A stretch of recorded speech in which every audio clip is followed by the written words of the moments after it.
Lesson 1 हम लोगों का फिनिश हो गया है, क्वेश्चन आंसर भी आपको करवा दिया गया है। अब हम चलते हैं लेसन 2 की तरफ। जो लेसन आपका है ए मैड टी पार्टी। इस ए मैड टी पार्टी में कुछ डिफ़िकल्ट वर्ड्स हैं, हम समझते हैं कि उसको जानना आपके लिए आवश्यक है, इसलिए पहले वर्ड मीनिंग इसका हम लिख देते हैं। आप इसको याद कर लेंगे ताकि पढ़ाने के वक्त आपको सुविधा होगी। पहला वर्ड है क्लासिक। ये सिंपल भी दिया हुआ है बुक में कि what does the word classic mean. तो इस क्लासिक का अर्थ होता है उत्कृष्ट। उत्कृष्ट को अंग्रेजी में फाइन भी कहा जाता है। अनकंफर्टेबल, अनकंफर्टेबल मीन्स असुविधाजनक। इंडिग्नेंटली, INDIGNANTLY, इंडिग्नेंटली मीन्स क्रोध से। ENCOURAGING, इनकरेजिंग, इनकरेजिंग मीन्स उत्साहजनक। क्यूरियोसिटी, CURIOSITY, क्यूरियोसिटी मीन्स जिज्ञासा।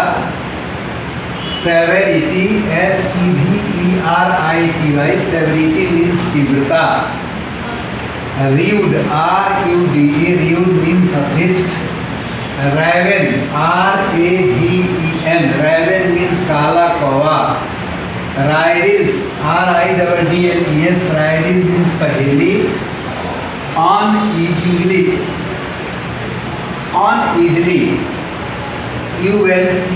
UNEASILY, अनईजिली मीन्स बेचैनी से। मीकली मीन्स नरमी से, NEEKLY।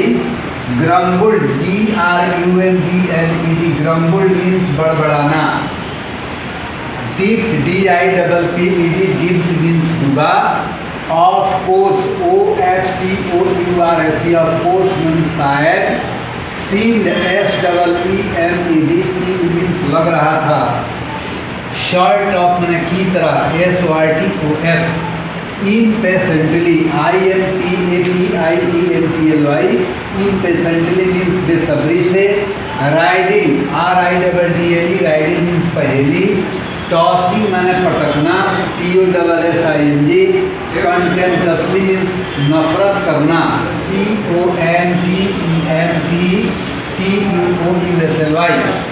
Account for, ACCOUNT, account for means उत्तरदायी होना। For instance, FORINSTANCE, for instance means उत्तर उदाहरण स्वरूप। सॉरी, फॉर इंस्टेंस मीन्स उदाहरण स्वरूप। इंटरप्टेड मीन्स बाधित। यॉर्निंग, YAWNING, यॉर्निंग मीन्स उबासी लेना। अलार्म, ALARMED, अलार्म मीन्स चिंतित। प्रोपोजल मीन्स प्रस्ताव, PROPOSAL, प्रोपोजल मीन्स प्रस्ताव। Pinch, PINCH, pinch means नोचा। Feeble, FEEBLE, feeble means कमजोर। प्लीडेड, PLEADED, प्लीडेड मीन्स वकालत की। एक्स्ट्रा ऑर्डिनरी मीन्स असाधारण। ऑर्नेस्टली, EARNESTLY, ऑर्नेस्टली मीन्स जोर देकर। ऑफेंडेड, OFFENDED, ऑफेंडेड मीन्स अपमानित। और ट्रम्पेंटली मीन्स विजयी होकर, TRIUMPHANTLY। शल्कली, SULKILY, अच्छी तरह से। हम्बली मीन्स विनम्रता पूर्वक। इंटरप्ट मीन्स बाधा। ट्रिकल, TRACLE, ट्रिकल मीन्स गोल। कंफ्यूज, CONFUSED, कंफ्यूज मैंने उलझन में। Walked off, WLKD, walked off means चला गया। और इंस्टेंटली, INSTNTY, हाथों हाथ। ये आपका हमारे समझ से जो वर्ड मीनिंग डिफिकल्ट थे बोर्ड पर मैंने लिख दिया है। आप इसको अच्छा से लिख के और याद कर लेंगे ताकि लेसन पढ़ाने के समय आपको कोई असुविधा नहीं हो। फिर आगे अब इस मीनिंग को लिखने के बाद हम आपको थोड़ा सा रीडिंग की तरफ चलते हैं। There was a table set out under a tree in front of the house, and the Mark Hare and the Hatter were having tea at it.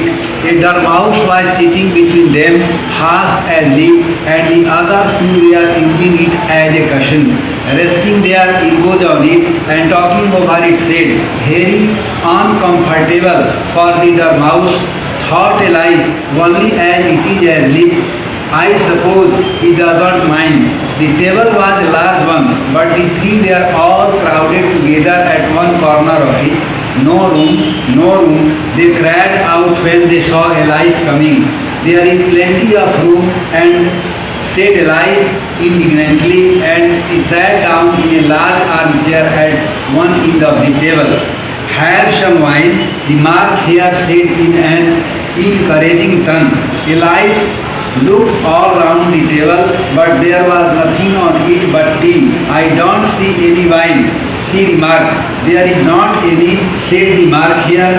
"Then it was not very civil of you to offer it," said Alice angrily. "It was not very civil of you to sit down without being invited," said the Mark Hare. "I didn't know it was your table," said Alice. "It is laid for a great many more than 3. Your hair wants cutting," said the Hatter. He had been looking at Alice for some time with great curiosity, and this was his first speech. "You should learn not to make proposal remarks," Alice said with some severity. "It is very rude." The Hatter opened his eyes very wide on hearing this, but all he said was, "Why is a raven like a writing desk?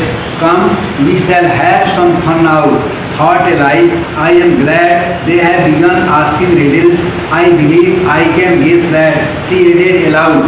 "Do you mean that you think you can find out the answer to it?" said the Mark Hare. "Exactly so," said Alice. "Then you should say what you mean," the Mark Hare went on. "I do," Alice hastily replied. "At least I mean what I say. That is the same thing, you know." "Not the same thing a bit," said the Hatter. "Why, you might just as well say that I see what I eat is the same thing as I eat what I see."